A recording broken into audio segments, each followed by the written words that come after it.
Hi, இன்னைக்கு பார்க்க போற டாபிக் என்னன்னா டயட் ஃபார் கிட்னி டிசீசஸ். இது வந்து தெரபியூட்டிக் டயட்டோட லாஸ்ட் பார்ட்டு. ஸோ ஃபர்ஸ்ட் நம்ம கிட்னினா என்னன்னு பார்க்கணும். இது வந்துட்டு நம்ம உடம்போட எக்ஸ்கிரீட்டரி ஆர்கன், அதாவது வேஸ்ட் எல்லாம் எலிமினேட் பண்ற ஒரு ஆர்கனா யூஸ் ஆகுது. ஸோ கிட்னின்றது வந்துட்டு பீன் ஷேப்ல இருக்கிற அப்பர் அப்டமினல் ரீஜன்ல இருக்கிற ஆர்கன். ஸோ நம்ம பேக் சைடில் அப்பர் அப்டமினல் ரீஜனில் இருக்கிற organ.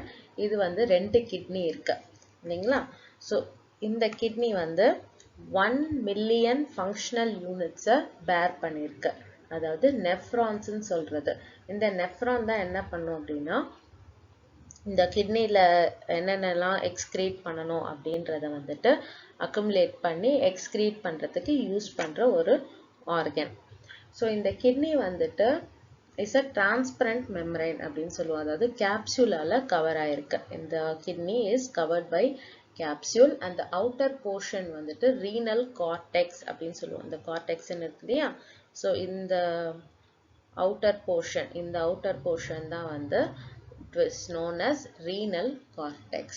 and the inner portion வந்து medulla. இது வந்துட்டு medulla அப்படின்னு சொல்லுவாங்க. ஸோ இந்த என்ன ஆகும்னா, பிளட் வந்து கிட்னியில் ரீனல் ஆர்டரி மூலமா, இந்த ரீனல் ஆர்டரி இருக்கு இல்லையா, இது மூலமா பிளட் வந்துட்டு என்டர் ஆகும். இது என்டர் ஆகி இங்க இருக்கிற செயல்லாம் செயல்படுத்தும். அதாவது இந்த நெஃப்ரான்ஸ் எல்லாம் வந்துட்டு இட் வில் ஸ்பார்க்.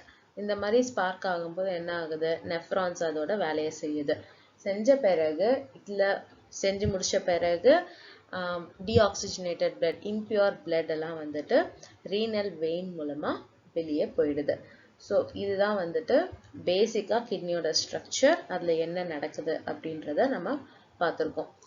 அண்ட் இதுல வந்துட்டு 1 மில்லியன் நெஃப்ரான்ஸ் இருக்குன்னு சொல்றோம் இல்லையா? இது என்ன பண்ணும்னா, வேஸ்ட் எல்லாம் ரிமூவ் பண்ணும். உடம்புல வந்துட்டு நிறைய வேஸ்ட், நம்ம சாப்பிட்ற சாப்பாட்டுல எக்ஸ்ட்ராவா வேஸ்ட் இருக்கும், எக்ஸ்ட்ரா ஃப்ளூயிட்ஸ் இருக்கும். இதெல்லாம் வந்துட்டு பிளட் மூலமா வந்திருக்கும். ஸோ அந்த பிளட் மூலமா வர்றத யூரின் மூலமா, அதை இந்த யூரேட்டர் மூலமா வந்து எக்ஸ்கிரீட் பண்றது தான் இதோட வேலை.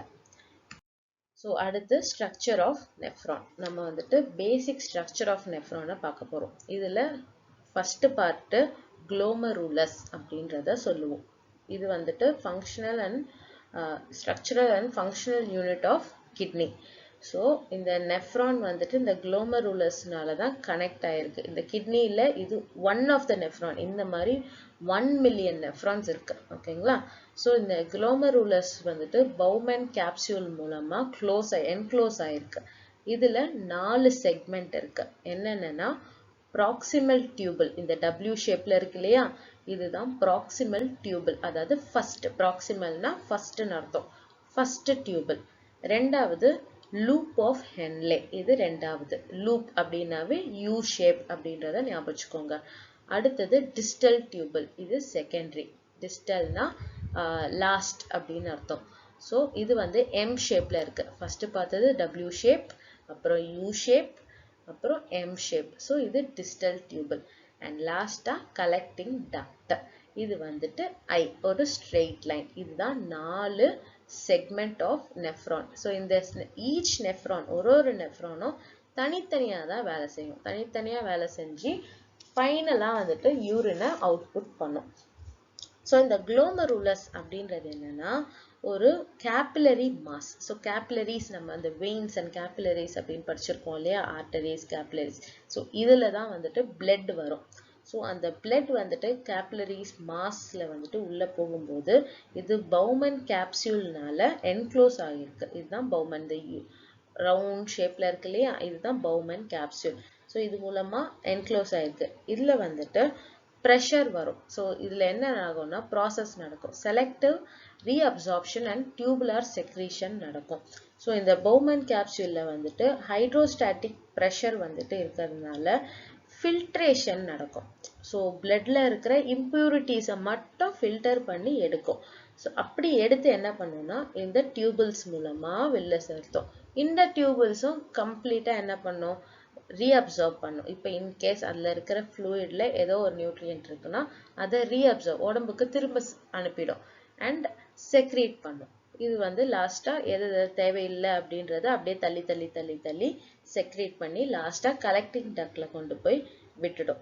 ஸோ ஒரு நாளைக்கு நம்ம 1.5 liters ஆஃப் யூரினை எக்ஸ்கிரீட் பண்றதுக்கு இந்த நெஃப்ரான், இந்த மாதிரி ஒரு மில்லியன்ஸ் ஆஃப் நெஃப்ரான் தான் வந்துட்டு நம்ம உடம்புல ஹெல்ப் பண்ணிட்டு இருக்கு. ஸோ இதை வந்துட்டு குளோமெருலார் ஃபில்டரேஷன் அப்படின்னு சொல்லுவோம். அப்படின்னா இந்த குளோமெருலஸ் மூலமா ஃபில்டர் ஆகிற ப்ராசஸை வந்துட்டு குளோமெருலார் ஃபில்டரேஷன் அப்படின்னு சொல்லுவோம். இது வந்துட்டு குளோமெருலார் ஃபில்டரேஷன் ரேட்டுன்னு ஒன்று இருக்கு. இது கிட்னி ஃபங்க்ஷனை மானிட்டர் பண்றதுக்கு ரொம்ப ஹெல்ப்ஃபுல்லா இருக்கும். ஸோ இதுல என்னன்னா இந்த ரேட்ல 100 to 125 ml of urine per minute வந்துட்டு செக்ரீட் ஆகும். ஸோ இதுல கிட்னி டிசீஸ் ஏதாவது வந்துச்சு அப்படின்னா இதோட ரேட் வந்துட்டு ரொம்ப கம்மியாயிடும். அதாவது less than 60 ml per minute தான் வந்துட்டு செக்ரீட் ஆகிறதுக்கு வாய்ப்பு இருக்கும். ஸோ இதனாலதான் நம்ம ஒரு கிட்னில ஏதாவது ப்ராப்ளம் இருக்குன்னா உடனே இந்த குளோமெருலார் ஃபில்டரேஷன் ரேட்டை தான் வந்துட்டு செக் பண்ணுவாங்க. அடுத்து ஃபங்க்ஷன்ஸ் ஆஃப் கிட்னி. ஸோ ஒரு கிட்னி அப்படின்னு எடுத்துக்கிட்டோம்னா என்ன மாதிரியான வேலையெல்லாம் செய்யும் அப்படின்னு பார்த்தோம்னா முதல்ல யூரின் ஃபார்மேஷன், இதுதான் பேசிக். ஸோ எந்த இடத்துல இருந்து எது வந்தாலும் அதை வந்து எக்ஸ்கிரீட் பண்றதுக்கு வேஸ்ட் ப்ராடக்ட்ஸா இருக்கட்டும், இல்லை யூரியாவையா இருக்கும், கிரியாட்டினா இருக்கட்டும், டாக்ஸின்ஸ், ட்ரக்ஸ், நம்ம சாப்பிட்ற மெடிசன்ல இருக்கிற பேட் டாக்ஸின்ஸை கூட எக்ஸ்கிரீட் பண்றது இந்த கிட்னியோட ஃபங்க்ஷன்.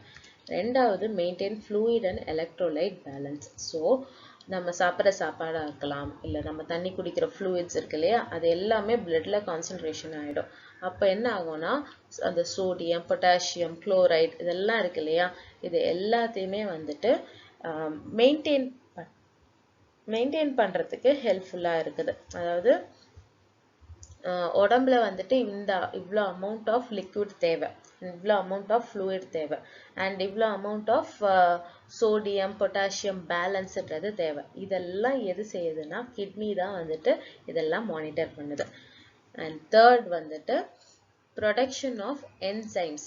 அதாவது நிறைய என்சைம்ஸா இருக்கட்டும், இல்லைன்னா சிந்தசைஸ் பண்றதுக்கு தேவையான அந்த ஊக்கப்பொருள் அப்படின்னு சொல்லுவோம் இல்லையா, அது வந்துட்டு இந்த கிட்னில தான் ப்ரொடியூஸ் ஆகுது. அதாவது 1,25 டைஹைட்ராக்சி குளோயிக் கால்சிஃபெரால் அப்படின்ற என்சைம் இது என்ன பண்ணும் அப்படின்னா போன் ஸ்ட்ரென்த்துக்காக ஹெல்ப் பண்ணுது. இது விட்டமின் டியை வந்துட்டு ஆக்டிவ் ஃபார்ம் ஆகுது. விட்டமின் டி நமக்கு எப்படி வரும், சூரிய வெளிச்சத்தினால வரும். ஸோ சூரிய வெளிச்சம் அப்படியே வந்துட்டு ஸ்ட்ரெயிட்டா போன்ல போய் சேர்ந்துருமா, சேராது. ஸோ அந்த சூரிய வெளிச்சம் என்ன பண்ணுதுன்னா மெலனின் அப்படின்ற பிக்மெண்ட்டுக்குள்ள போயிட்டு அங்க இருந்து கிட்னில வந்துட்டு இந்த 1,25 டைஹைட்ராக்சி குளோயிக் கால்சிஃபெரால் அப்படின்ற என்சைம் ப்ரொடியூஸ் ஆகுறதுனால ரெண்டும் கம்பைன் ஆகி போன் ஸ்ட்ரென்த் கொடுக்கறதுக்கு ஹெல்ப் பண்ணுது. ஸோ இது வந்துட்டு கால்சியமும் வந்து ஒன்று சேர்ந்து அப்போ மெட்டபிளைஸ் ஆகும்போது அந்த ப்ராசஸ் வந்து இந்த கிட்னினால தான் ஹேப்பன் ஆகுது. நெக்ஸ்ட் எத்திரோபோய்டின், அதாவது ரெட் பிளட் செல்ஸை வந்து சிந்தசைஸ் பண்றதுக்கு தேவையான ஒரு எசென்ஷியல் சப்ஸ்டன்ஸை கிட்னி ப்ரொடியூஸ் பண்ணுது. அண்ட் லாஸ்டா ரெனின்றது ஒரு என்சைம், இது வந்துட்டு பிளட் ப்ரெஷரை வந்து ரெகுலேட் பண்றதுக்கு ஹெல்ப் பண்ணுது. It is also produced by kidney. And last வந்துட்டு ஹார்மோன் ரீஜெனரேஷன், அதாவது தைராய்டு ஹார்மோனா இருக்கலாம், இன்சுலின் ஹார்மோனு, கேஸ்ட்ரின், அதாவது வயிற்றுல ப்ரொடியூஸ் ஆகிற கேஸ்ட்ரிக் ஹார்மோன்ஸ், இது எல்லாத்தையுமே வந்துட்டு டீஜெனரேட் பண்றதுக்கு கிட்னிக்கு தான் கொண்டு போய் விடுறாங்க. அடுத்தது risk factors of kidney disease. என்ன மாதிரி ரிஸ்க் ஃபேக்டர்ஸ்லாம் இருக்கு கிட்னி டிசீஸ்க்கு அப்படின்னா, ஃபர்ஸ்ட் ஓல்டேஜ், வயசானவங்களுக்கு தான் நிறைய கிட்னி டிசீஸ் வர்றதுக்கு வாய்ப்பு இருக்கு. அப்புறம் எக்ஸ்போஷர் டு ஹாட் கிளைமேட், ரொம்ப ஹை டெம்பரேச்சர் இருக்கிறவங்க, 40 டிகிரிஸ்ல இருக்கிற எப்பவுமே அதுல வேலை செய்யறவங்க, இல்லைன்னா மைன்ஸ்ல வேலை செய்யறவங்களுக்குலாம் கிட்னி டிசீஸ் வர்றதுக்கு நிறைய சான்சஸ் இருக்கு. அண்ட் டயபெட்டிஸ் இருக்கிறவங்களுக்கு, hypertension, urinary tract infection இருக்கிற போது, அப்போ வந்துட்டு யூரினரி ட்ராக்ட் இன்ஃபெக்ஷன் இருந்தால் என்ன ஆகும், நம்மளால ஒழுங்கா எக்ஸ்கிரீட் பண்ண முடியாது. ஸோ ஈஸியா வந்துட்டு அங்க ஒரு பிளாகம் வந்துட்டு அக்யூமுலேட் ஆக ஆரம்பிச்சிடும், ஏதோ ஒரு எக்ஸ்டர்னல் பாடி வந்துட்டு அக்குமுலேட் ஆக ஆரம்பிச்சிடும். அப்போ கிட்னி டிசீஸ் வர்றதுக்கு சான்சஸ் இருக்கு.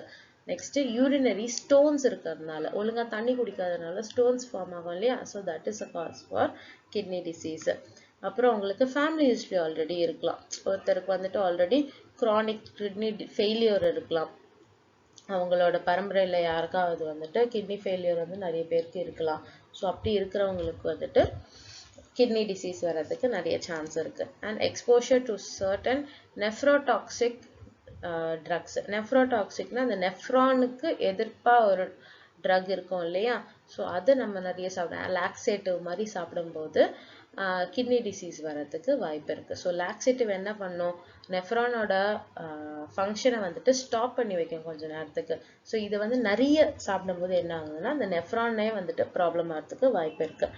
அண்ட் லோ பர்த் வெயிட், கம்மியான பர்த் வெயிட்டில் பிறக்கிறாங்க அப்படின்னா they are prone to kidney disease. So first disease நம்ம என்ன பார்க்க போகிறோம்னா glomerulonephritis. ஸோ glomerulonephritisனால் இந்த பிக்சரில் பார்த்தாவே தெரியும். இங்கே பாருங்கள், இந்த நெஃப்ரான் ப்ராப்ளமில் வந்துட்டு இங்கே ஏதோ ஒரு இன்ஃப்ளமேஷன் ரெட்டிஷாக தெரியுதா. ஸோ இந்த கேப்பிலரிஸில் ஏதோ ஒரு டேமேஜ் ஆகிருக்கு, அதனால தான் இந்த glomerulonephritisன்றது வருது. ஸோ இது என்னது, ஒரு inflammation. So inflammation of capillary lobes of glomerulus. So glomerulus வந்துட்டு ஒரு மாஸ் ஆஃப் கேப்லரி அப்படின்றத பார்த்தோம் இல்லையா. ஸோ அதில் வந்துட்டு ஏதோ வீக்கம் இருக்குது. இது வந்துட்டு சடனாக தான் வரும். இது வந்துட்டு ரொம்ப ப்ரொலாங்டாக க்ரானிக்காலாம் இருக்காது. சடனாக ஏதோ ஒரு ப்ராப்ளம் வரதுனால வரும். இது வந்து it may lead to nephrotic diseases and but இது தானாகவே சரியாகி ரெக்கவர் ஆகிறதுக்கும் வாய்ப்பு இருக்குது. இது யாருக்கு வரும் அப்படின்னு பார்த்தா சில்ட்ரனுக்கு, யங் சில்ட்ரன் 3 to 10 இயர்ஸ்க்கு இது வரத்துக்கு வாய்ப்பு ஜாஸ்தி. அடுத்து கிளினிக்கல் சிம்டம்ஸ். என்ன மாதிரி சிம்டம்ஸ்லாம் பார்க்கலாம். ஃபஸ்ட்டு வந்துட்டு ஹீமட்டூரியா. ஹீமட்டூரியா அப்படின்னா ஹீமா அப்படின்னா பிளட், யூரியா அப்படின்னா யூரின். ஸோ பிளட்ல யூரினில் வந்துட்டு பிளட் வர்றதுக்கு வாய்ப்பு இருக்குது. ஸோ யூரின் போகும்போது ஒரு மாதிரி ரெட்டிஷாக போகிறதுக்கான சான்ஸ் இருக்குது. ஸோ இந்த மாதிரி இருந்துச்சுன்னா they are known as they can be seen as glomerulonephritis இருக்கிறவங்க அப்படின்ற மாதிரி. நெக்ஸ்ட் வந்துட்டு புரோட்டீன் யூரியா. ஸோ யூரியாவில் புரோட்டீன் எக்ஸஸாக இருக்காது, ஒரு ஆல்புமினாக இருக்கலாம், இல்லைன்னா வந்து அமினோ ஆசிடாக இருக்கலாம். இந்த மாதிரி சீரம் புரோட்டீன் வந்துட்டு யூரினில் தெரியும் போது இது ஒரு சிம்டம். அடுத்தது எடிமா. ஆல்ரெடி தெரியும் எடிமானா என்ன, நம்மளோட லோவர் பார்ட் ஆஃப் த பாடியில், அதாவது காலில் வீக்கம் இருக்கும். கால்லெல்லாம் வந்துட்டு அப்படியே ரொம்ப வீங்கி போயிருக்கும், ஏதோ லிக்விடாக தெரியும், டச் பண்ணி பார்த்தா அப்படியே ஒரு மாதிரி சொதன்ட்டு இருக்கும். ஸோ எக்ஸஸ் ஃப்ளூயிட் அக்குமுலேஷன் வந்துட்டு பாடி டிஷ்யூவில் ஏற்படுறது தான் எடிமான்னு சொல்லுவோம். நெக்ஸ்ட்டு ஹைப்பர் டென்ஷன் இருந்துச்சுன்னா இது வந்துட்டு இதுக்கான வாய்ப்புகள் ஜாஸ்தி. நெக்ஸ்ட்டு புவர் அப்பிடைட், ஒழுங்காக சாப்பிடாதனாலையும் இருக்கலாம். அண்ட் ஆலிகூரியான்றது வந்துட்டு small amount of urine excrete ஆகிறது. ரொம்ப எவ்வளோதான் தண்ணி குடித்தாலும் சரி, எவ்வளோதான் இது பண்ணாலும் யூரின் வந்துட்டு ரொம்ப கம்மியான அமௌண்ட்டில் வெளியே போகிறது. அடுத்தது ஆனிமியா, யூரினே வராமல் இருக்கிறது, ஆப்சன்ஸ் ஆஃப் யூரின் அப்படின்னு சொல்லுவாங்க. ஸோ இதெல்லாம் தான் clinical symptoms of glomerulonephritis. Next dietary management. என்ன பண்ணலாம், ஃபஸ்ட்டு பெட் ரெஸ்ட் எடுக்கணும். ஏன்னா நிறைய உழைச்சிட்டோம், நிறைய வந்துட்டு எக்ஸ்டர்னலாக வேலை செஞ்சாச்சு, அதனால தான் இந்த பெட் ரெஸ்ட் தேவை. அடுத்தது ஆன்டிபயோட்டிக் ட்ரக் தெரப்பி. ஸோ என்ன மாதிரி ட்ரக்ஸ் கொடுக்கலாம்னா ஆன்டிபயோட்டிக்காக இருக்கணும். அது வந்து ரொம்ப உடம்பை வந்து ஸ்ட்ரெஸ் பண்ணுற அளவுக்கும் இருக்கக்கூடாது. ஸோ நியூட்ரிஷனல் சப்போர்ட்டோட இந்த ஆன்டிபயோட்டிக் ட்ரக் கொடுக்கறது நல்லது. Next salt is not restricted unless அவங்களுக்கு வந்துட்டு எடிமாவோ ஹைப்பர் டென்ஷனாவோ இது ஆலிகூரியாவோ அந்த மாதிரி எதாவது இருந்தால் தவிர்த்து சால்ட்டை வந்து ரெஸ்ட்ரிக்ட் பண்ணணும்னு அவசியம் இல்லை. அதே மாதிரி ஃப்ளூயிட் இன்டேக்கையும் அட்ஜஸ்ட் பண்ணிக்கலாம். எந்த அளவுக்கு அவங்களுக்கு யூரின் போகுதுன்றதை பார்த்து ஃப்ளூயிட் இன்டேக் வந்துட்டு ரெஸ்ட்ரிக்ட் பண்ணுறது நல்லது. ஸோ glomerulonephritis இருக்கும்போது என்ன மாதிரி டயட்ரி கைட்லைன்ஸ் கொடுக்கலாம் அப்படின்னு பார்த்தா ஃபஸ்ட்டு எனர்ஜி. ஸோ எனர்ஜி வந்துட்டு ஹை கார்போஹைட்ரேட் எனர்ஜி கொடுக்கறது நல்லது. So liberal amount of carbohydrate கொடுக்கும்போது அவங்களுக்கு சஃபிஷியண்ட்டான எனர்ஜி கிடைக்கும். ஸோ எதுக்கு இந்த சஃபிஷியண்ட்டான எனர்ஜி கொடுக்குறோன்னா ஆல்ரெடி நம்ம கிட்னி வேலை செய்யலன்ட்டு ரொம்ப வீக்காக இருப்பாங்க இல்லையா. ஸோ அவங்களுக்கு வந்துட்டு எனர்ஜி பூஸ்ட் கொடுக்கறதுக்காக கார்போஹைட்ரேட் கொடுக்குறாங்க. அடுத்து வந்து ப்ரோட்டீன் வந்துட்டு 0.5 to 1.5 grams per kg body weight சில்ட்ரனுக்கு கொடுக்கலாம். அண்ட் BUN லெவல் அது வந்து நார்மலா இருந்துச்சுன்னா 0.75 to 1 grams of kg body weight கொடுக்கலாம். So what is this BUN? BUN ன்றது வந்துட்டு blood urea nitrogen. அதாவது இப்போ பாடியில வந்து கிட்னி ஒழுங்கா வேலை செய்யல. ஸோ அந்த நெஃப்ரான்ஸ் வந்துட்டு ஒழுங்கா ஃபங்க்ஷன் ஆகலை அப்படின்னும் போது யூரிக் ஆசிட் வந்து ஒழுங்கா ஃபில்டர் ஆகாது, யூரின் நைட்ரஜன் வந்துட்டு ஒழுங்கா ஃபில்டர் ஆகாது. அப்போ என்ன ஆகும்னா இந்த புரோட்டீன் பிரேக் டவுன் வந்து ஒரு ப்ராடக்டா ஆயிடும், அதாவது பிரேக் டவுன் ஆகாம ஒரு ப்ராடக்டா ஆயிடும். அதுதான் பிளட் யூரியா நைட்ரஜன் சொல்லுவோம். ஸோ இந்த பிளட் யூரியா வந்துட்டு BUN லெவல் வந்துட்டு அதிகமாயிடுச்சு அப்படின்னா யூரின் அவுட்புட் வந்து கம்மி ஆயிடும். அப்போ டயட்ரி புரோட்டீனை வந்துட்டு ரெஸ்ட்ரிக்ட் பண்றதுக்கு நிறைய வேணும். ஏன் டயட்ரி புரோட்டீன் ரெஸ்ட்ரிக்ட் பண்ணோம்னா நிறைய புரோட்டீன் எடுத்துக்கிட்டோம்னா அது ஆல்ரெடி அங்கே நெஃப்ரான் ஒர்க் ஆகல, அது ஒழுங்கா ஃபங்க்ஷன் பண்ணல. நம்ம டயட்ரி புரோட்டீனும் நிறைய எடுத்துக்கிட்டோம்னா அது இன்னமும் வந்துட்டு டேமேஜ் ஆகிறதுக்கு தான் வாய்ப்பு இருக்கு. ஸோ இதுக்கு என்ன பண்ணலாம்னா ஹை குவாலிட்டி அனிமல் புரோட்டீன் வந்து எடுத்துக்கலாம். ஏன்னா சீக்கிரமா டைஜஸ்ட் ஆகிடும், சாரி லேட்டாக டைஜஸ்ட் ஆகும். மீட்டு எக்கு இந்த மாதிரிலாம் இது பண்ணோம்னா மேக்ஸிமம் யூட்டிலைசேஷன் ஆகுமே தவிர்த்து அது போயிட்டு அந்த கிட்னியில் ப்ராப்ளம் ஏற்படுத்தாது. இது வந்து வெஜிடபிள் ப்ரோட்டீனை விட நிறைய எடுத்துக்கிறது நல்லது. வெஜிடபிள் ப்ரோட்டீன்றது என்ன, பல்சஸ். ஸோ பல்சஸை விட இந்த மீட்டு அதெல்லாம் ஜாஸ்தியாக எடுத்துக்கணும்னா அது பிரேக் டவுன் ஆகிறதுக்கு லேட் ஆகும் இல்லையா. ஸோ பிரேக் டவுன் லேட் ஆக ஆக அது வந்து கிட்னிக்கு வந்துட்டு டைம் கொடுக்கும், அது வந்து திரும்ப சரியாகிறதுக்கு டைம் கொடுக்குது. ஸோ இதுதான் BUN அப்படின்னு சொல்லுவோம். அடுத்து வந்து ஃப்ளூயிட். ஸோ ஃப்ளூயிட் வந்துட்டு ரெஸ்ட்ரிக்ட் பண்ணும் according to the urine output. ஏன் அக்கார்டிங் டு யூரின் அவுட்புட்னா நிறைய எக்ஸஸாக வந்துட்டு யூரின் போகுது, இல்லை யூரின்ல பிளட் இருக்கு அப்படின்னா அதுக்கேற்ற மாதிரி நம்ம வந்து ஃப்ளூயிட் இன்டேக் தரணும். இன்கேஸ் அவங்களுக்கு எடிமா இருக்கு, அதாவது கால்லாம் வீக்கம் இருக்கு, ஃப்ளூயிட் அங்கெல்லாம் அக்யூமுலேட் ஆயிடுச்சுன்னா அவங்களுக்கு கம்மியான ஃப்ளூயிட் கொடுக்கறது நல்லது. அடுத்தது சோடியம். சோடியம் கண்டிப்பாக ரெஸ்ட்ரிக்ட் பண்ணும். ஏன்னா சோடியம் வந்துட்டு மெட்டபிளைஸ் ஆகிற இடமே வந்து கிட்னி தான் இல்லையா. ஸோ சோடியம் ரெஸ்ட்ரிக்ஷன் வந்துட்டு ரொம்ப important. 500 to 1000 milligram per day கொடுக்கணும். அது mostly oedema and hyper tension இருக்கவங்களுக்கு. இப்போ நார்மல் ஃபங்க்ஷன் ரெஸ்யூம் ஆயிடுச்சு, அவங்களுக்கு வந்துட்டு ஒழுங்கா யூரின் அவுட்புட் இருக்கு, இந்த எடிமாலாம் கம்மி ஆயிடுச்சு, ஃபங்க்ஷன் ஆகுது அப்படின்னா 2 to 3 grams பர் டே வந்துட்டு கொடுக்கணும் சோடியம். அண்ட் பொட்டாசியம் வந்துட்டு ரெஸ்ட்ரிக்ட் பண்ணும். ஏன் பொட்டாசியம் ரெஸ்ட்ரிக்ட் பண்ணணும்னா அது வந்துட்டு பொட்டாசியம் வந்து கிளியரா வந்து என்ன பண்ணும், அந்த அவுட்புட் யூரின் அவுட்புட் வந்து சோடியம் போகும்போது அந்த பொட்டாசியமும் வந்துட்டு ஒரு பில்டப் ஆக ஆரம்பிச்சிடும். இது வந்துட்டு இர்ரெகுலர் ஹார்ட் பீட் ஏற்படுறதுக்கு வாய்ப்பு இருக்கு. ஸோ இந்த மாதிரி ஏற்படும் போது என்ன ஆகுதுன்னா irregular heartbeatனா ஒழுங்கா வந்துட்டு பிளட் சப்ளை ஆகலைன்னு அர்த்தம். பிளட் சப்ளை ஆகணும்னா அது ஆட்டோமேட்டிக்கா வந்துட்டு கிட்னியை அஃபெக்ட் பண்ணும் இல்லையா. ஸோ கிட்னியை அஃபெக்ட் பண்ற மாதிரி எந்த வித ஃபுட்டும் நம்ம எடுத்துக்க கூடாது. ஸோ அந்த இப்போ நம்ம ஃப்ரூட்ஸ் வெஜிடபிள்ஸ்லாம் எடுத்துக்கிறோம்னா அதுல பொட்டாசியம் இருக்கும். ஸோ அந்த ஃப்ரூட் அண்ட் வெஜிடபிள டபுள் லீச் பண்ணும். அதாவது டபுள் லீச்ட் அப்படின்னா நிறைய தண்ணி ஊற்றி நல்லா கொதிக்க வைக்கிறது. ஸோ இந்த மாதிரி 2 தடவை அந்த தண்ணியை வந்துட்டு கொட்டிட்டோம் அப்படின்னா அந்த பொட்டாசியம் அந்த தண்ணியோட நம்ம தூக்கி போட்டுருவோம். ஸோ வெறும் வந்துட்டு ஒரு சக்கையா இருக்கிற அந்த ஃப்ரூட்டும் வெஜிடபிளும் வெறும் அந்த வேற மினரல்ஸ்லாம் விட்டமின்ஸ்லாம் இருக்கும் இல்லையா, விட்டமின்ஸ்லாம் அதுலயே இருக்கும். ஸோ அதை மட்டும் நம்ம கன்சியூம் பண்ற மாதிரி இருக்கும். நெக்ஸ்ட் வந்து நெஃப்ரோசிஸ், செகண்ட் டிசீஸ். நெஃப்ரோசிஸ்னா என்ன? நெஃப்ரான்ல ஏதோ ஒரு ப்ராப்ளம் இருக்கு. கம்ப்ளீட் நெஃப்ரான்ல அந்த கிளாமருலஸாவும் இருக்கலாம், டியூபிள்ஸாவும் இருக்கலாம். அதுல வந்துட்டு டிஷ்யூ டேமேஜ் ஏற்பட்டுச்சுன்னா it is known as nephrosis. So இது என்ன ஆகும், அந்த ஃபில்டரேஷனும் சரி ரீஅப்சார்ப்ஷன் ஃபங்க்ஷனையும் வந்துட்டு டிஸ்டர்ப் பண்ணும். ஸோ நம்ம ஆல்ரெடி பார்த்தோம் அந்த நெஃப்ரானோட ஃபங்க்ஷனே வந்துட்டு ஃபில்டர் பண்றது, செலக்டிவ் ஃபில்டரேஷன் அண்ட் ரீஅப்சார்ப்ஷன் அப்படின்னு பார்த்தோம் இல்லையா. ஸோ அதை வந்துட்டு டிஸ்டர்ப் பண்றதுக்கு வாய்ப்பு இருக்கு. இது என்ன ஆகுனா results in large amount of protein to pass into tubule. So அந்த ரீஅப்சார்ப் ஆகலை அப்படின்னா என்ன ஆகும், சால்ட் வந்துட்டு அந்த ஃப்ளூயிட் வந்துட்டு ரீஅப்சார்ப் ஆகாது, புரோட்டீன் ரீஅப்சார்ப் ஆகாது. அந்த மாதிரி ஆகாத போது அந்த டியூபிள்ஸ் வழியா வந்து அந்த புரோட்டீன் பாஸ் ஆக ஆரம்பிச்சிடும். இப்படி பாஸ் ஆகும்போது டிஷ்யூ டேமேஜ் ஏற்படுறதுக்கு நிறைய வாய்ப்பு இருக்கு. இதோட காசஸ்லாம் என்ன? progressive glomerulonephritis. So glomerulonephritis இருக்குது ரொம்ப நாளா இருக்கு அப்படின்னா இது வந்துட்டு அல்டிமேட்டா நெஃப்ரோசிஸ் போறதுக்கு வாய்ப்பு இருக்கு.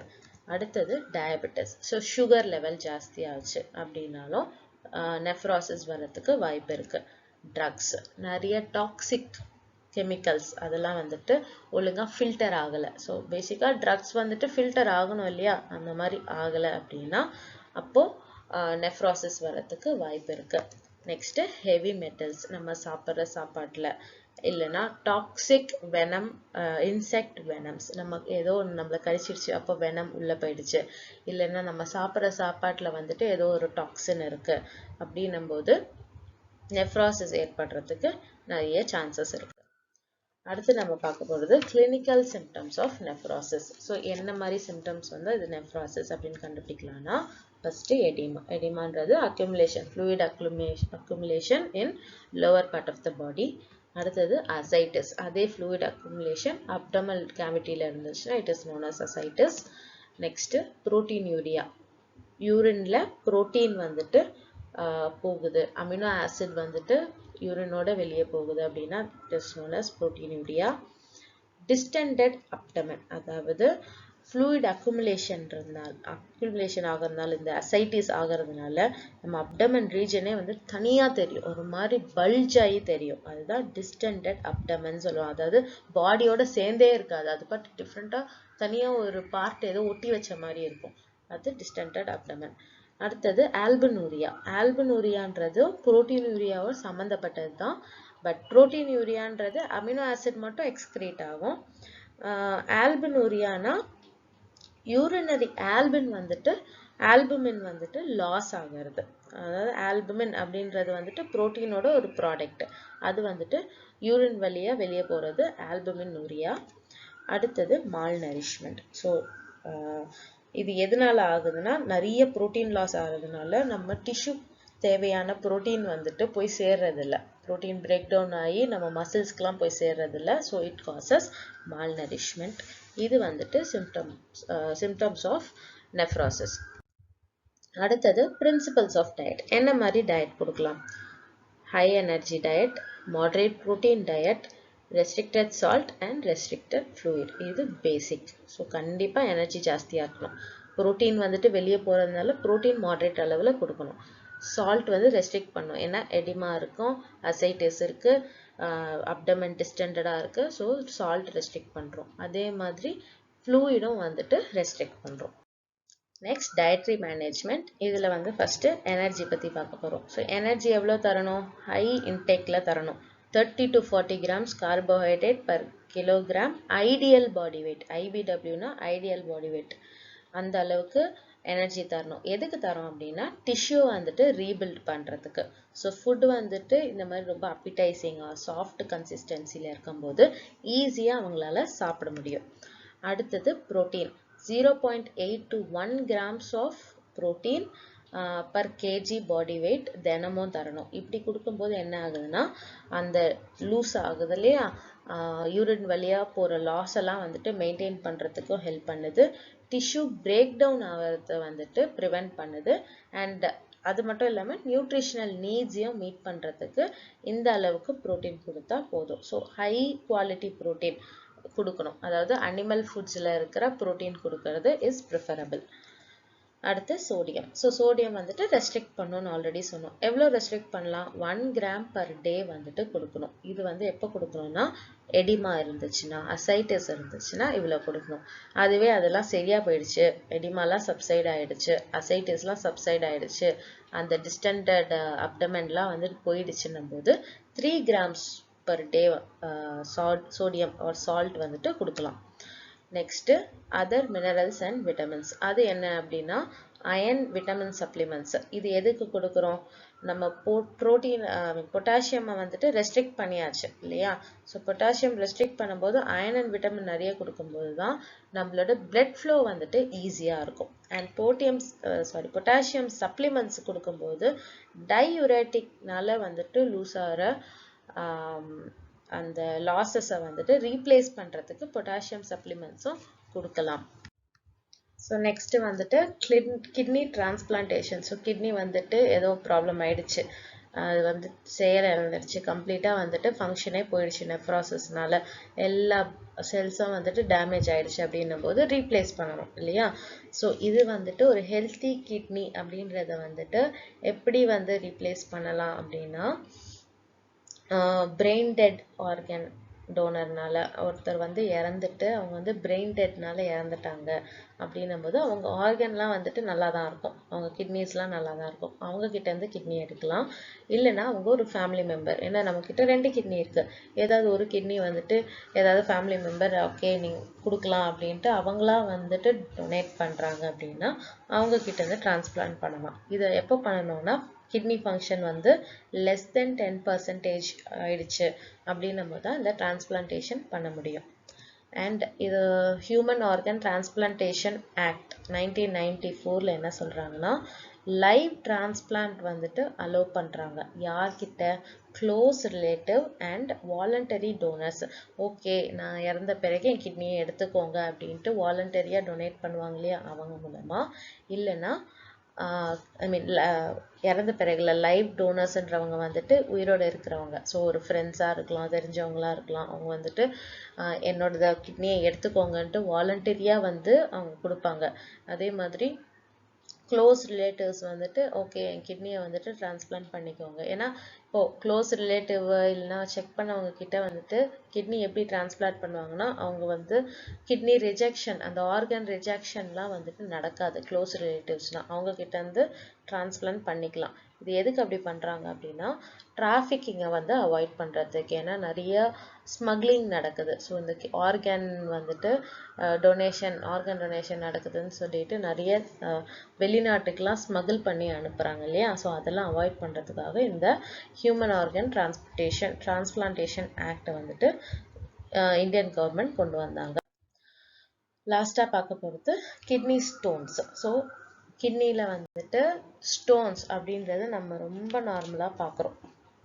இது எதனால ஆகுது? கிட்னி ஸ்டோன்ஸை வந்துட்டு யூரினரி கால்குலை ஆர் நெஃப்ரோலித்தியாசிஸ் அப்படின்னு சொல்லுவோம். அதாவது நெஃப்ரானில் வந்துட்டு ரொம்ப ஃபங்க்ஷன் கம்மியாகிறதுனாலையும் அண்ட் அதில் வந்துட்டு கால்சியம் ஸ்டோன்ஸ், யூரின் வந்துட்டு யூரினாக லிக்விடாக போகாமல் ஸ்டோன் ஃபார்மேஷன் ஆகிறது தான் கிட்னி ஸ்டோன்ஸ் அப்படின்னு சொல்லுவோம். ஸோ இது எங்கே பார்க்கலாம்? கிட்னியில் இருக்கலாம், யுரேட்டரில் இருக்கலாம், பிளாடரில் நடக்கலாம், இல்லைன்னா யுரேத்ரா. இந்த 4 பார்ட் ஆஃப் த எக்ஸ்கிரீட்டிவ் ஆர்கனில் வந்துட்டு இந்த கிட்னி ஸ்டோன் பார்க்கலாம் நம்ம. ஸோ இது எதனால ஏற்படுனா அதோட யூரினோட நேச்சர்னால இருக்கலாம், இல்லை யூரினரி ட்ராக்டில் வந்துட்டு இருக்கிற என்விரான்மெண்டல் கண்டிஷன்னால இந்த கிட்னி ஸ்டோன் வந்துட்டு காஸ் ஆகுது. இதோட ரிஸ்க் ஃபேக்டர்ஸ் என்ன? First gender. ஸோ மோஸ்ட்லி மென்னுக்கு தான் ஜாஸ்தியாக இந்த கிட்னி ஸ்டோன் வரத்துக்கு வாய்ப்பு இருக்குது விமனை விட. And age, commonly 30 to 50 years of ஏஜில் வந்துட்டு இதை பார்க்க முடியும். ஏன்னா அந்த டைமில் தான் அவங்க வந்துட்டு எக்ஸசிவாக ஒர்க் பண்ணுவாங்க, கம்மியாக வந்துட்டு நியூட்ரியன்ட் எடுத்துப்பாங்க, அவங்க குடிக்கிற தண்ணி கூட ரொம்ப கம்மியாகிடும், வேலைன்னு சுற்றிட்டு இருக்கிறதுனால அந்த ஏஜில் வந்து நம்ம பார்க்க முடியும். நெக்ஸ்ட்டு ஃபேமிலி ஹிஸ்ட்ரி, அவங்களுக்கு வந்துட்டு ஃபேமிலியில் வந்து யாருக்கா கிட்னி ஸ்டோன் இருந்துச்சுன்னா இவங்களுக்கு வரத்துக்கு வாய்ப்பு இருக்குது. And climate. ஸோ கிளைமேட்டுன்னு இருந்தால் ஹை ரிஸ்க் எப்போ இருக்குன்னா, ஹாட் கிளைமேட்டில் வந்துட்டு நிறைய பேர் வந்திருக்கும்போது, நிறைய ஸ்வெட் ஆகும்போது என்ன ஆகுதுன்னா உடம்புல இருக்கிற ஃப்ளூயிட்லாம் வந்துட்டு ஸ்வெட் மூலமாகவே வெளியே வந்துடும். அப்போது ஃப்ளூயிட் உடம்புக்கு தேவையான ஃப்ளூயிட் வந்துட்டு இருக்காது. ஸோ அந்த டைமில் வந்து யூரின் வந்து கம்மியாக ப்ரொடியூஸ் ஆகலாம். அந்த டைமில் யூரின் போகிறதுக்கு பதிலாக அந்த ஃப்ளூயிட் வந்து பாடி வேறு எதுக்காவது யூஸ் பண்ணிக்கலாம். ஸோ அப்போது ஸ்டோன் ஃபார்மேஷன் வர்றதுக்கு நிறைய சான்ஸ் இருக்குது. Next diet. அனிமல் ப்ரோட்டீன் நிறைய எடுத்துக்கிறதுனால இந்த யூரின் வந்து ஸ்டோனாக மாறத்துக்கு வாய்ப்பு இருக்குது. அனிமல் ப்ரோட்டீன்னா மீட் அந்த மாதிரி எடுத்துக்கும் போது ஃபார்ம் ஆகும். இதனால என்ன ஆகுதுன்னா நம்ம ஃபைபர் அண்ட் ஃப்ளூயிட் கன்சப்ஷன் வந்து ரெடியூஸ் ஆகிறதுக்கு வாய்ப்பு இருக்குது. நெக்ஸ்ட்டு வெயிட், ஓவர் வெயிட்டு இல்லை ரொம்ப சிவியராக அண்டர் வெயிட்டில் இருக்கிறவங்களுக்கு இந்த ப்ராப்ளம் இருக்கும். அடுத்து ஸ்ட்ரெஸ், லைஃப் ஸ்டைல் ஸ்ட்ரெஸ்ஸுனால, ஹை லெவல் ஆஃப் ஸ்ட்ரெஸ் இருக்கிறதுனால. அதுக்கப்புறம் medical condition, hypertension, BP இருக்கிறவங்களுக்கு, கவுட் இருக்கிறவங்களுக்கு, டயபெட்டிஸ் இருக்கிறவங்களுக்கு, இவங்களுக்கெல்லாம் வந்துட்டு ஸ்டோன்ஸ் வரதுக்கு வாய்ப்பு ஜாஸ்தி. அண்ட் மெடிகேஷன், எல்லாத்துக்குமே வந்துட்டு ஏதாவது ஒரு ட்ரக்ஸ் சாப்பிட்றது, எல்லாத்துக்குமே அதாவது நிறைய மாத்திரை நம்ம எடுத்துக்கிட்டோம் அப்படின்னா உடம்பு சூடாயிடும் இல்லைங்களா. ஸோ உடம்பு சூடாக என்ன ஆகுது, அந்த ஃப்ளூயிட் கண்டென்ட் வந்துட்டு எக்ஸ்போஸ் ஆகிடுது. ஸோ ஃப்ளூயிட் கண்டென்ட் எக்ஸ்போஸ் ஆக ஸ்டோன் ஃபார்மேஷன் ஜாஸ்தியாக வரதுக்கு வாய்ப்பு இருக்குது. ஸோ மெடிகேஷன் எதுக்கெல்லாம் வந்துட்டு பேசிக்காக நிறைய எடுத்துப்பாங்க அப்படின்னா, எய்ட்ஸ் இருக்கிறவங்க பேஷண்ட்ஸ்க்கு, அப்புறம் தைராய்டு ப்ராப்ளம்ஸ் இருக்கிறவங்களுக்கு, அப்புறம் கீமோதெரப்பி எடுத்துக்கிட்டாங்கன்னா அவங்களுக்கு, இல்லை லாங் டேர்மாக ஏதோ ஒரு ஆன்டாசிட் வந்துட்டு சாப்பிட்டுட்டே இருக்கவங்க, இப்போ டயபெட்டிஸ் இருக்கிறவங்க, ஹைப்பர் டென்ஷன் இருக்கிறவங்களாம் மெடிகேஷன்ஸ் எடுத்துக்கிட்டே இருப்பாங்க இல்லையா, அவங்களுக்குலாம் வந்துட்டு ஸ்டோன்ஸ் வரதுக்கு நிறைய சான்சஸ் இருக்குது. அடுத்த டைப்ஸ் ஆஃப் கிட்னி ஸ்டோன்ஸ் என்னென்ன டைப் இருக்குது அப்படின்னு பார்த்தா, calcium stones, uric acid stones, struvite stones and cystine stones. So calcium stones பற்றி ஃபஸ்ட்டு பார்க்கலாம். இது எப்படி வரும் அப்படின்னா, ஃபேமிலி ஹிஸ்ட்ரினால வரும். ஸோ இந்த கால்சியம் ஸ்டோன்ஸ் வரும்போது அவங்க பிளட்ல கால்சியம் இருக்குது அப்படின்னா that is known as hypercalcaemia. பிளட்டில் கால்சியம் இருந்தால் ஹைப்பர் கால்சிமியா, யூரின்ல எக்ஸஸ் கால்சியம் இருந்தால் ஹைப்பர் கால்சி யூரியா. இதுலேயே இருக்கு பாருங்க, இமியா ஹைப்பர்னா நிறைய, கால்சி அப்படின்னா கால்சியம், அப்புறம் மியா அப்படின்னு சொல்லும் போதே இந்த அனிமியா அப்படின்னு சொல்லுவோம் இல்லையா. ஸோ பிளட் சம்மந்தப்பட்டது. ஸோ அதிகமான calcium in blood. And hypercalciuria, அதாவது ஹைப்பர்னா அதிகம், கால்சியம்னா கால்சினா கால்சியம் அண்ட் யூரியானா யூரின். ஸோ அதிகமான calcium in urea. Next hyperoxaluria, அதாவது ஆக்சலேட் அப்படின்னு சொல்ற சப்ஸ்டன்ஸ், அதிகமான ஆக்சிலேட் யூரியால பிரசன்ஸ் ஆயிருக்கும். அதுக்கப்புறம் ஹைப்போசிட்ரேட் யூரியா, சிட்ரேட்னா ஹைப்போசிட்ரேட், ஹைப்போ இது வரைக்கும் பார்த்ததுல ஹைப்பர், இப்போ பார்க்க போறது ஹைப்போ. ஹைப்போனா கம்மி. ஸோ சிட்ரேட் லெவல் வந்துட்டு யூரின்ல கம்மியா இருந்துச்சுன்னா இது எல்லாமே காசஸ் கால்சியம் ஸ்டோன்ஸ். அது மட்டும் இல்லாமல் இன்ஃபெக்ஷன், ஏதாவது யூரினரி ட்ராக்ட் இன்ஃபெக்ஷனாக இருக்கும். ஸோ இது மூலமாக கூட இந்த கால்சியம் ஸ்டோன்ஸ் வரத்துக்கு நிறைய சான்சஸ் இருக்கு. அடுத்தது யூரிக் ஆசிட் ஸ்டோன்ஸ். இது வந்துட்டு யூரின்ல எக்ஸஸாக யூரிக் ஆசிட் போகிறது மூலமாக இதை நம்ம ஐடென்டிஃபை பண்ணலாம். அது இல்லாமல் கவுட்டுன்றது இந்த எக்ஸஸ் ஆஃப் யூரின்னால என்ன ஆகுதுன்னா ஒரு கண்டிஷன் ஏற்படுது, ஏதாவது ஒரு போன்ல வந்துட்டு ப்ராப்ளம் ஏற்படும், that is known as gout. அடுத்தது வந்துட்டு வேஸ்டிங் டிசீஸ். ஸோ இந்த டியூபர்குலோசிஸ்ன்னு சொல்லுவோம் இல்லையா, வேஸ்டிங் டிசீஸ் நிறைய வந்துட்டு உடம்புல இருக்கிற மசில்ஸ்ல இருந்தே வந்து எனர்ஜி எடுத்துக்கிறது, அதெல்லாம் வந்துட்டு யூரிக் ஆசிட் ஸ்டோன்ஸ் இருந்துச்சுன்னா நடக்கும். அடுத்தது ஸ்ட்ரூவைட் ஸ்டோன்ஸ். ஸ்ட்ரூவைட் ஸ்டோன்ஸ்ன்றது இன்ஃபெக்ஷன் ஸ்டோன்ஸ்ன்னு சொல்லுவாங்க. ஏன்னா யூரினரி ட்ராக்ல ஏதோ ஒரு இன்ஃபெக்ஷன் இருக்கிறதுனால தான் இந்த ஸ்ட்ரூவைட் ஸ்டோன்ஸ் வந்துட்டு ஃபார்ம் ஆகுது. இதுக்கு ஸ்பெசிஃபிக்காக எந்த விதமான டயட் தெரப்பியும் கிடையாது. எதுவும் வந்துட்டு நீங்கள் கால்சியம் நிறைய சாப்பிடுங்க, கால்சியம் கம்மியாக சாப்பிடுங்க, இல்லைனா ப்ரோட்டீன் எடுத்துக்கோங்க, ப்ரோட்டீன் கம்மியாக எடுத்துக்கோங்கன்னு சொல்லிலாம் இதுக்கு ஒன்றுமே டயட் தெரப்பி கொடுக்க முடியாது. ஸோ இதை வந்துட்டு சர்ஜிக்கலாக மட்டும்தான் ரிமூவ் பண்ண முடியும். இது ஏன் காஸ் ஆகுதுன்றது மட்டும்தான் நமக்கு தெரியும். அடுத்தது வந்து சிஸ்டைன் ஸ்டோன். சிஸ்டைன் ஸ்டோனுன்றது இருக்கிறதுலே ரேரஸ்ட் கிட்னி ஸ்டோன். ஏன்னா இது வந்துட்டு ரொம்ப ஸ்பெசிஃபிக்காக ஜெனட்டிக் டிஸார்டர் இருக்கிறவங்களுக்கு மட்டும்தான் இது வரும். ஜெனட்டிக்கலி ஹிஸ்ட்ரியில் அவங்க வேற யாருக்காவது ஸ்டோன் இருந்தது, நம்ம என்னதான் வந்துட்டு நல்லபடியான டயட் எடுத்துக்கிட்டாலும் எக்ஸசைஸ் எடுத்துக்கிட்டாலும் ஆல்ரெடி வந்துட்டு அவங்க ஜென்ரேஷனில் இருந்துச்சு அப்படின்னா இவங்களுக்கு வர்றதுக்கு வாய்ப்புகள் இருக்குது. அது வந்து ரொம்ப ரேரு. அதில் வர்றது தான் cystine stone. So clinical symptoms என்னென்ன? Severe pain. கண்டிப்பாக ஸ்டோன் இருந்ததுன்னா பயங்கர பெயின் இருக்கும். அப்டமனில் பெயின் இருக்கும், இடுப்பில் ஹிப்பில் வந்துட்டு பெயின் இருக்கும். அடுத்து ஜென்ரல் வீக்னஸ். ஸோ பெயின் இருந்தால் ஆட்டோமேட்டிக்காக வந்துட்டு நமக்கு எனர்ஜியே இல்லாமல் ரொம்ப ஃபிட்டிக் ஆகிடுவோம். ஸோ வீக்னஸ் இருக்கும். அது இல்லாமல் ஃபீவர் வர்றதுக்கும் வாய்ப்பு இருக்குது. இதுக்கு என்ன மாதிரி ட்ரீட்மெண்ட் கொடுக்கலாம்? ஃபஸ்ட்டு ஃப்ளூயிட் இன்டேக், நல்ல ஹை ஃப்ளூயிட் இன்டேக். ஏன்னா ஃப்ளூயிட் இல்லாதனால தான் தண்ணியை நம்ம நிறைய குடிக்கணும்னு சொல்கிறாங்க. தண்ணி, ஜூஸு, மோர் இந்த மாதிரி வந்துட்டு ஃப்ளூயிட் இன்டேக் வந்துட்டு ஜாஸ்தியாக கொடுத்தா சரியாகிறதுக்கு நிறைய வாய்ப்பு இருக்குது. And urine pH and diet. So urine பிஹெச்னா என்ன? யூரினில் இருக்கிற அந்த alkaline and basic sorry acid base balance அப்படின்னு சொல்லுவோம் இல்லையா, அதுதான் pH.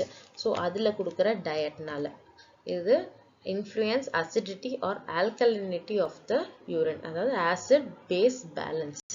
இது எப்படிலாம் தரலாம் அப்படின்னா ஆஷ் டயட்ஸ் மூலமா தரலாம்.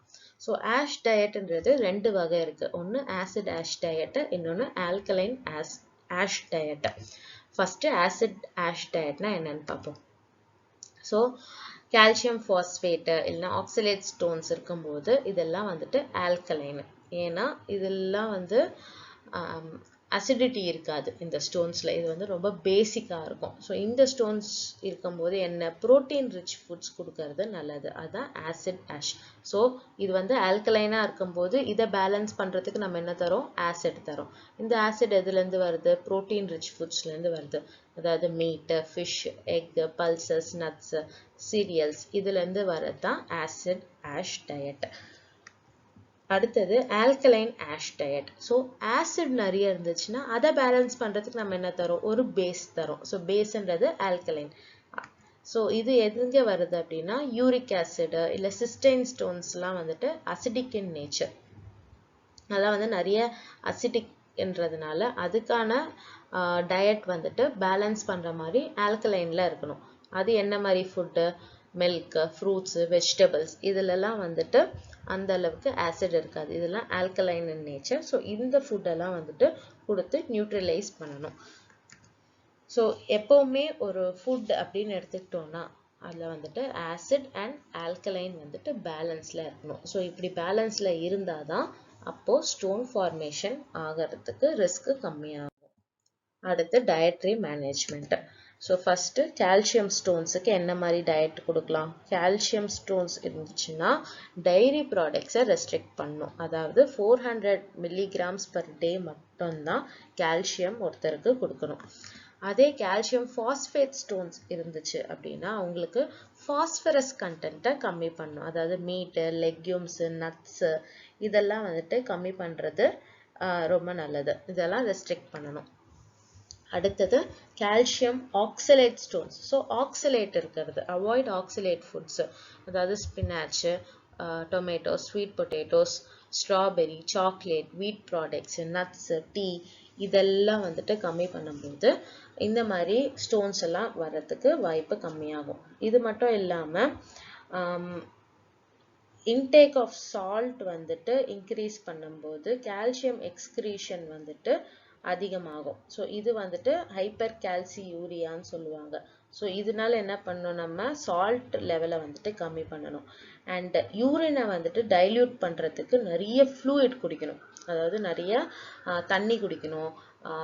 ஃப்ளூயிட் இன்டேக்கு, சூப்ஸு, ஜூஸஸ் இதெல்லாம் வந்துட்டு நிறைய பண்ணும்போது இந்த மாதிரி கிட்னி ஸ்டோனை ப்ரிவென்ட் பண்ணலாம்.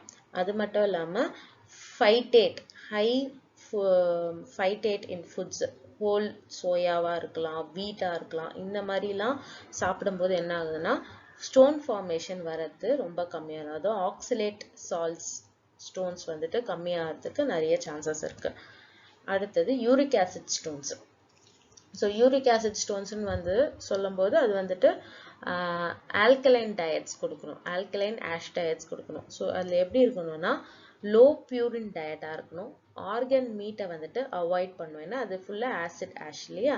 So organ meat, chicken, legume, alcohol, spinach, cauliflower இதிலெல்லாம் ஆசிட் ஜாஸ்தியாக இருக்கும். ஸோ அதெல்லாம் வந்துட்டு அவாய்ட் பண்ணுறது நல்லது. Next cystine stones. So cystine ஸ்டோன்ஸுக்கு வந்துட்டு லோ ப்ரோட்டீன் டயட் கொடுக்கணும். ஏன்னா இதில் வந்துட்டு அமினோ ஆசிட் மெத்தனான்றது வந்துட்டு எசென்ஷியலாக டிரைவ் பண்ணுறதுனால லோ ப்ரோட்டீன் டயட் கொடுக்கறது இஸ் பெனிஃபிஷியல். அடுத்தது டயட்ரி பிரின்சிபல். இது வந்து என்ன மாதிரி ஸ்டோனுக்கு என்ன மாதிரி நியூட்ரிஷன் மாடிஃபிகேஷன் கொடுக்கலாம் அப்படின்றது. ஸோ ஒரு கால்சியம் ஸ்டோன் எடுத்துக்கிட்டால் ஆப்வியஸாக கால்சியம் கம்மி பண்ணணும். ஸோ அது வந்துட்டு ஒரு ஆசிட் ஆஷ் டயட்டு. ஃபாஸ்பேட்னா ஃபாஸ்பரஸ் கம்மி பண்ணணும், அது ஒரு ஆசிட் ஆஷ் டயட்டு. ஆக்சலேட்னா ஆக்சலேட் கம்மி பண்ணும், அது ஒரு ஆசிட் ஆஷ் டயட். ஸ்ட்ருவேட்ன்றது ஃபாஸ்பரஸ் கம்மி பண்ணும், which is associated with urinary infection. So இதுக்கு ஆசிட் ஆஷ் டயட் கொடுக்கணும். நெக்ஸ்ட் யூரிக் ஆசிட் அப்படின்னு வரும்போது பியூரின் கம்மி பண்ணணும், இது ஆல்கலைன் ஆஷ் டயட்.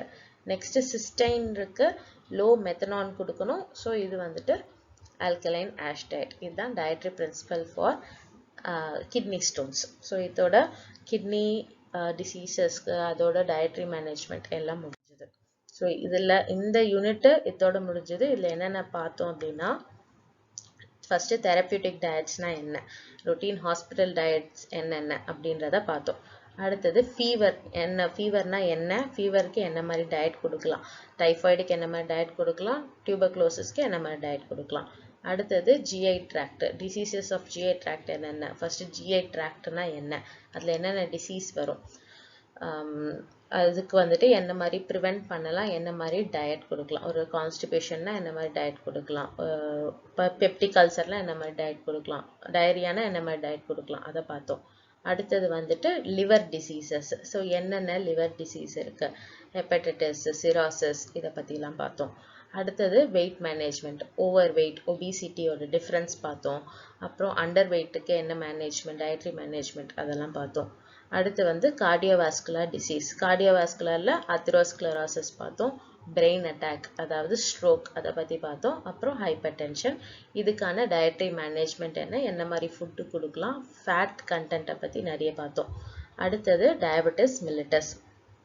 ஸோ டயபெட்டிஸ்னா என்ன, இன்சுலின் ப்ரொடக்ஷன், இன்சுலின் செக்ரீஷன், இதை பற்றி பார்த்தோம். அதே மாதிரி அதுக்கான டயட்ரி மாடிஃபிகேஷன் பார்த்தோம்.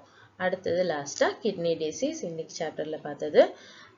கிட்னி டிசீஸ்னா என்ன, கிட்னி எப்படி ஃபங்க்ஷன் ஆகுது, அதில் இருக்கிற நெஃப்ராசிஸ் நியூரான் நெஃப்ரான்னா என்ன, அதில் இருக்கிற டிசீசஸ் என்னென்ன, அதாவது குளோமருலோனெஃப்ரைட்டிஸ், நெஃப்ராசிஸ் அண்ட் கிட்னி ஸ்டோன்ஸ், இது மூணுத்தை பற்றி பார்த்தோம். அதெல்லாம் என்னன்னு பார்த்தோம், அதை எப்படி சரி பண்ணலாம், டயட்டில் எப்படி சரி பண்ணலாம் அப்படின்றத பார்த்தோம்.